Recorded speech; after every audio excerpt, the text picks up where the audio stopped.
بسم الله الرحمن الرحیم. درنو ځوانانو، د ځوانانو نړیواله ورځ تاسې ټولو ته د مبارک وي. خلق آرا یشلرګونې قطلق بولسن. افغانستان په نړۍ کې یو له هغه هېوادونو څخه دی چې د نفوسو لوی اکثریت ځوانان دي او موږ یوه ډېره ځوانه ټولنه لرو. د دغې ورځې په مناسبت ما غوښتل د هېواد د 40 ولایتونو ځوانانو سره جلا جلا خبرې ولرو، خو د کرونایي شرایطو له امله دا کار ونه شو.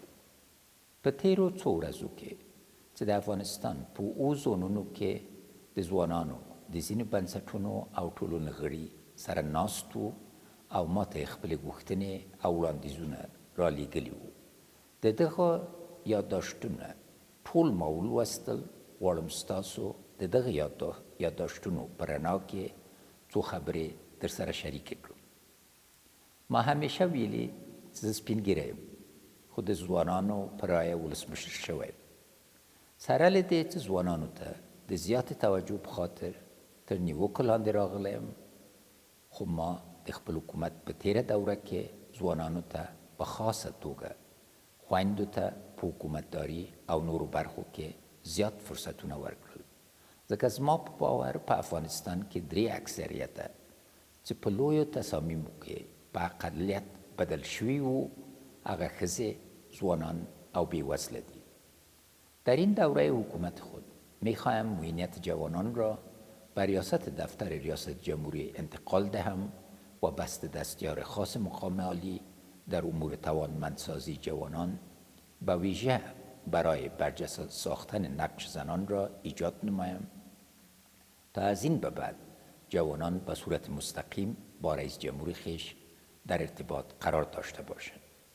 تا 45 روز دیگر انشالله شورای عالی جوانان ایجاد و اولین جلسه خویش را دایر می نمایند که در آن جوانان به نمایندگی از 34 ولایت افغانستان عضویت خواهند داشت و جهت رسیدگی به تمام امور جوانان فعالیت خواهند نمود. همکاری های شبکه جوانان و زنان در برنامه های ملی که از مدت 3 سال بدین سو انجام دادند و همچنان جریان دارد قابل تقدیر است.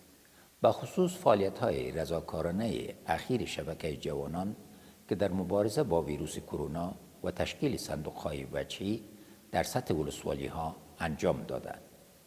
بر اساس معلومات کمیسیون مستقل اصلاحات اداری و خدمات ملکی 15,000 بسته خالی در سراسر کشور وجود دارد. جوانان که تحصیل کرده و دارای ظرفیت با سپری نمودن امتحان مراحل رسمی کمیسیون اصلاحات اداری احراز بست خواهند نمود.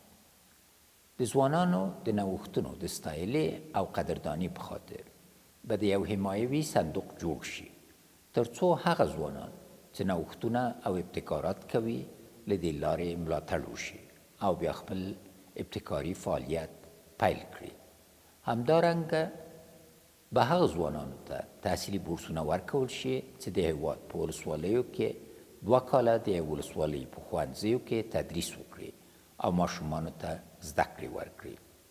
از نقش مؤثر جوانان و ویژه زنان در همه عرصه های زندگی اجتماعی و ویژه تلاش‌هایشان در راستای برقراری صلح و سهم بارز جوانان در لوی جرگه مشورتی صلح قدردانی میکنم. انتظار مردم افغانستان و ویژه جوانان از گروه طالبان در لوی جرگه مشورتی صلح که یک همایش بزرگ مردم از سراسر کشور بود این است که از خشونت دست بکشند و وارد مذاکرات مستقیم با هیئت مذاکره کننده دولت جمهوری اسلامی افغانستان به هدف برقراری صلح پایدار شود.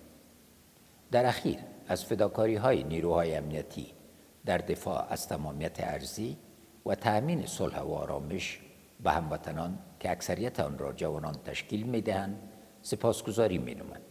به فضل خداوند صلح در کشور آمدنی است و شما جوانان شاهد برقراری صلح سرتاسری با اقتدار و با ثبات خواهید بود. زنده باد افغانستان، ژوندی دی افغانستان، یشسن افغانستان.